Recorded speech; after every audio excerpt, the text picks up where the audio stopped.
সাকিব আল হাসান কি আর বাংলাদেশের জার্সি গায়ে মাঠে নামবেন? বাংলাদেশ ক্রিকেটে এখন সবচেয়ে বেশি উচ্চারিত প্রশ্নগুলোর মধ্যে এটিই অন্যতম। সেই একই প্রশ্ন গতকাল উঠে এলো মিরপুর শেরেবাংলা স্টেডিয়ামে, যেখানে বাংলাদেশ পাকিস্তান টি-20 ম্যাচ দেখতে গিয়েছিলেন বিএনপির মহাসচিব মির্জা ফখরুল ইসলাম আলমগীর। পটভূমিটা অনেকটাই স্পর্শকাতর।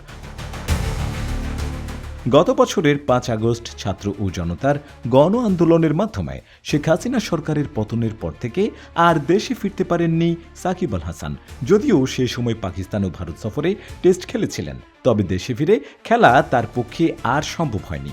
এ কারণেই জাতীয় দল থেকেও তিনি ছিটকে পড়েন। সবচেয়ে বড় আলোচনার সূত্রপাত হয় অক্টোবর মাসে। দক্ষিণ আফ্রিকার বিপক্ষে খেলতে দেশে ফেরার পরিকল্পনা করলেও তা বাস্তবে রূপ পায়নি। দুবাই হয়ে ঢাকার পথে থাকলেও দেশের রাজনৈতিক উত্তেজনা ও বিরোধিতার মুখে মাঝপথ থেকে সিদ্ধান্ত বদলে আবার যুক্তরাষ্ট্রে ফিরে যান সাকিব। এরপর পরিস্থিতি আরও জটিল হয়ে ওঠে। সাকিবের বিরুদ্ধে একাধিক মামলা যুক্ত হওয়ায় তার দেশে ফেরা এবং জাতীয় দলে ফেরা আরও অনিশ্চিত হয়ে যায়।